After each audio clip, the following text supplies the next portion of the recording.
Alrighty, it's a beautiful day here above the fescue. Got a lot of projects, got a lot of plans for 2025. Irrigation install is one that's finally going to get completed. But I wanted to make a quick video. Let's see, today is March the 9th. Started this day out a little crazy because of daylight savings time. But wanted to put together a quick video telling you some do-nots, some things not to do. Basically just get your brain warmed up, get you thinking about turf and what's the best things to do to get started for 2025. So first one, do not, and this is my recommendation. I know a lot of people want to sell nitrogen and fertilizer, but do not go get crazy with the nitrogen right away. Give it time to wake up. If your yard is like mine and you've done a good winterizer, in November, December, I'm in North Carolina, so I'm speaking for North Carolina, and you've done a winterizer, you're going to come out of dormancy and you're going to roll with some spring flush. If you go out there and hit it with a pound of nitrogen, you're not going to be able to keep up. Plus the plant's going to be so sappy, you're setting yourself up for future failure. So let it come in, let it take off on its own, and then once it does, then look at feeding it later. Number 2, do not spray a pre-emergent if you are looking to do a little touch-up, spring seeding. So you can break the barrier, it's a pain in the tail, but just don't spray it. If you got some places to fix, I got some places to fix. I got a couple spots out here where I had common Bermuda, and I went straight out with some glyphosate, and they were bare, and they're not as healthy as the rest of the place. So those will be getting spring seeded with the Artemis. I do have a 10% off affiliated link this year, be in the description. If you want to save 10% on Heritage Turf Seed, you're welcome to it. Let's see here. Number 3, don't add any herbicides or chemicals to your backpack sprayer or your sprayer until you test with water. Your sprayer's been put up all season or all winter, and it's possibly the diaphragm or the pump is dry, and it won't prime right away. So don't get gung-ho, go out there and dump in, your 2,4-D, your Speed Zone, your Trimec, whatever you got. Don't go dump in and just, oh crap, it won't prime. Now you got to stick your arms down in that stuff. Don't do that. Put a little water in there. Make sure it'll prime first.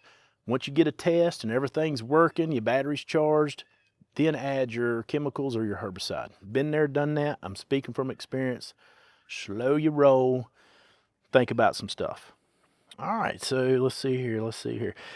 Don't jump out and spray your herbicides until the weeds are actively growing. Because if you just go out, and this is the same for summer. If it's super hot and the weed's not actively growing, it will not take up the herbicide. So my general rule is if it's not above 40 to 45 degrees at night for a couple nights, don't spray. You want the plant to be actively growing. Same thing goes for your fescue, weeds, whatever you're after. If it's not actively growing, it's not going to pull in the herbicide, the chemical, the fertilizer, whatever you're doing. So wait till nighttime temperatures are 45 or above before you start spraying. Let's see right here. Number 5, do not fertilize, especially granular, if you're looking to pull a soil sample this time of year. Because if you do go out and you throw down your granular NP and K, and then you go out and you pull a core, it's going to screw up your results of the test. So if you're looking to do any kind of soil testing, do not apply a granular fertilizer until the cores are took up first. I've went out before, pulled up all my cores, put them in a bucket, fertilized the same day, shipped them out the next day. That's fine, because there's no contamination in those soil samples at that time. Number 6, do not start this year off with dull blades. Go ahead and sharpen your blades and clean under the deck. More than likely, you finished the year out, you had dirt turds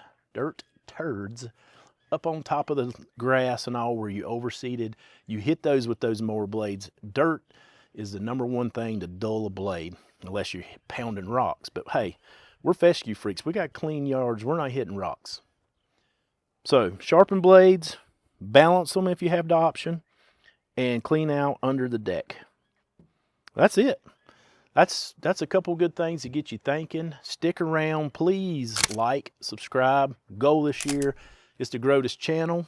I want to get out some regular content, and I'm going to document this irrigation install. It's going to be a lot of content on irrigation install.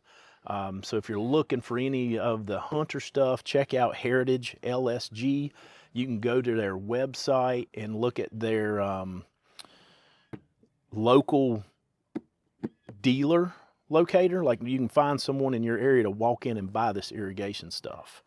The other thing is, I'm going to document and be sharing my lawn program, like everything I do this year, as far as spraying my earthworks, spreading fertilizer, fungicides, weed applications, mowing. I plan to be on YouTube a lot this year, so please subscribe. We hit 5,000, we're going to have a big giveaway. And then if it's possible and we hit 10,000, we'll have a bigger giveaway. My goal 2025 is to hit 10,000 subs, possibly past that. But anyway, it's a good day above the fescue. It is definitely starting to turn green here in Salisbury, North Carolina. I am itching to get out here, get my first mow in. I'm itching to start putting out my C3 and my Protein Plus, and possibly spray a little Select or something for a few weeds. Weeds are not much of a problem here because it's so thick. But stick around. Thank you.